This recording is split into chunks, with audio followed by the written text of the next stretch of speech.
Assalamualaikum warahmatullahi wabarakatuh.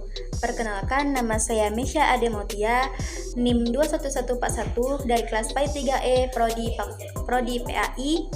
Baiklah, di sini saya akan membahas tentang salah satu materi psikologi belajar PAI yang berjudul tentang materi pendidikan agama.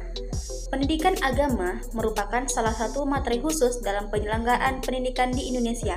Keluarga dan masyarakat berharap besar terhadap manfaat yang diperoleh anak-anaknya terhadap materi yang disampaikan oleh gurunya.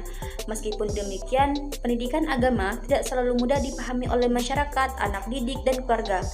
Kemudian ada pembagian agama. Yang pertama yaitu ada akidah, akhlak, moral, serta ibadah. Baiklah, yang pertama saya akan membahas tentang pendidikan akidah. Apa sih pendidikan akidah? Nah, pendidikan akidah adalah suatu proses usaha yang berupa pengajaran, bimbingan, pengarahan, pembinaan kepada manusia agar nantinya dapat memahami, menghayati, dan mengamalkan akidah Islam yang telah diyakini secara menyeluruh, mengembangkan dan menetapkan kemampuannya dalam mengenal Allah dan akhirat dengan dilandasi oleh keyakinan kepada Allah semata. Baiklah, di sini saya akan membahas apa saja sih yang dibahas dalam pendidikan akidah.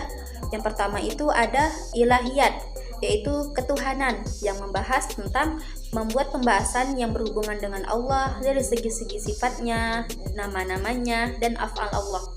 Yang kedua yaitu ada nubuat, tentang kenabian, yaitu yang membahas tentang segala sesuatu yang berhubungan dengan Nabi dan Rasul mengenai sifat-sifat mereka, kemaslumuman mereka, tugas mereka, dan kebutuhan akan keputusan mereka.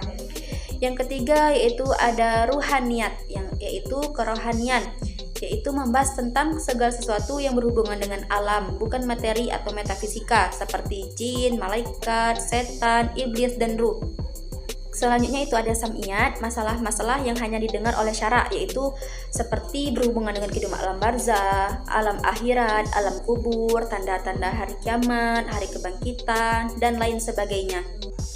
Baiklah, selanjutnya yaitu ada pendidikan akhlak dan moral. Apa itu pendidikan akhlak dan moral?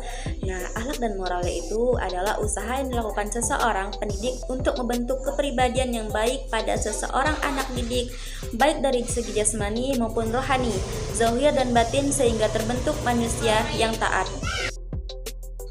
Baiklah, selanjutnya yaitu ada ruang lingkup pendidikan akhlak. Yang pertama ada akhlak terhadap Allah Subhanahu wa taala.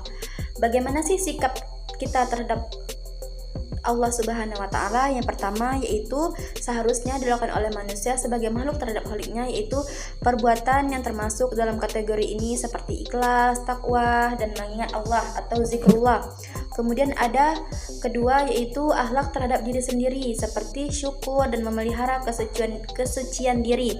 Yang ketiga ada terhadap sesama manusia dalam berinteraksi sosial, baik seagama, berbeda agama, tetangga, kawan ataupun lawan, sudah selayaknya dibangun berdasarkan kerukunan hidup dan saling menghargai satu sama lain.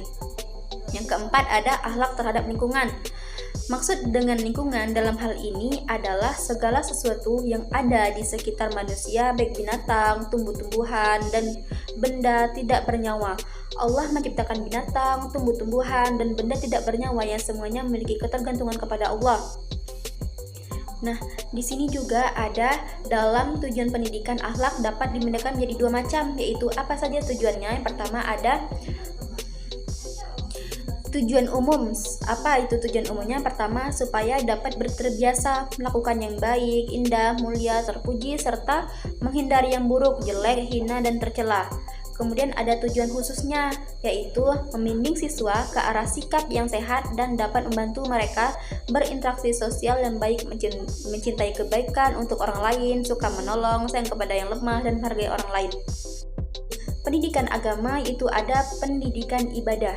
Pendidikan ibadah yaitu suatu proses membimbing dan mengarahkan potensi manusia dalam meningkatkan keimanan dan mengarahkan potensi manusia dalam meningkatkan keimanan dan ketakwaan kepada Allah.